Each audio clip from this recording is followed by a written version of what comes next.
நீங்கள் பாதுகாப்பு மற்றும் நல்ல வருமானத்தை விரும்பினால் புத்திசாலித்தனமாக சிந்தித்து ஒரு முடிவை எடுக்க வேண்டும். ஓய்வுக்கு பிறகு நிலையான வருமானத்தை விரும்புவோருக்கு அஞ்சல் அலுவலக சேமிப்பு திட்டங்கள் நல்ல வருமானத்தை வழங்குகின்றன. அதுதான் மூத்த குடிமக்கள் சேமிப்பு திட்டம் SCSS ஆகும்.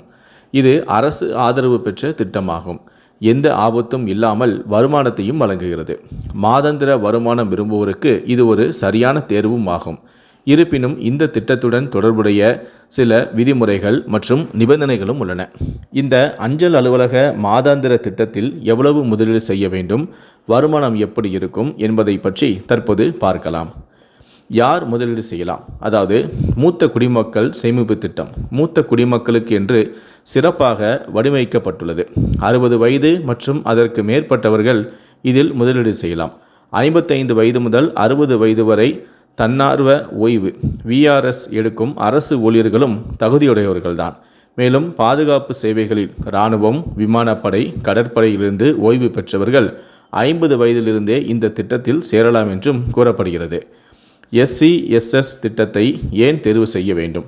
மூத்த குடிமக்கள் சேமிப்பு திட்டம் அதிகபட்சமாக ஆண்டுக்கு 8.2% வரை வட்டி விகிதத்தை வழங்குகிறது. இது பெரும்பாலான வங்கிகளின் நிலையான வைப்பு தொகை விகிதத்தை விட பெரும் அதிகமாகும். பெறப்படும் மாதாந்திர வருமானம் முதலீடு செய்யப்பட்ட தொகையை பொறுத்தது.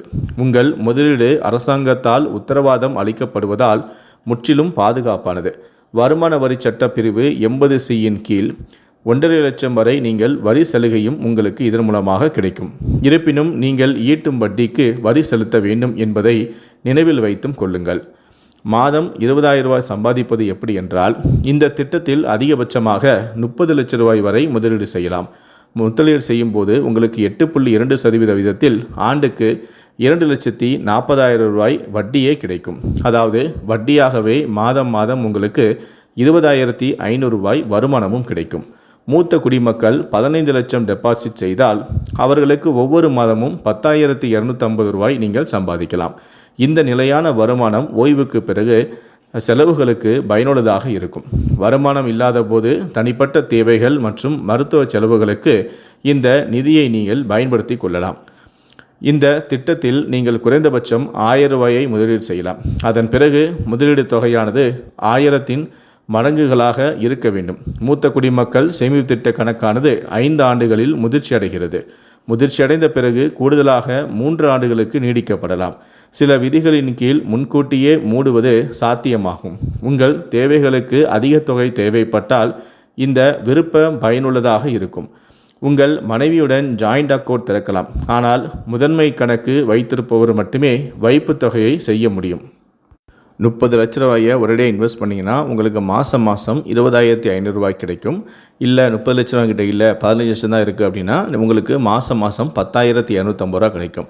அதிகபட்சம் 30 லட்ச ரூபாய்க்கு மேலே இன்வெஸ்ட் பண்ண முடியாது இந்த ஸ்கீமில். ஸோ இந்த திட்டத்தை பற்றிய உங்களுடைய கருத்துக்களை கீழே இருக்கக்கூடிய கமெண்ட் செக்ஷனில் மறக்காமல் சொல்லுங்கள். முடிந்த அளவுக்கு இந்த வீடியோவை மற்றவங்களுக்கும் ஷேர் பண்ணுங்கள். மேலும் இது போன்ற பல வீடியோக்களை பார்க்கணும் அப்படின்னு நினச்சிங்கன்னா மறக்காமல் இந்த சேனலை சப்ஸ்கிரைப் பண்ணுங்கள். நன்றி, வணக்கம்.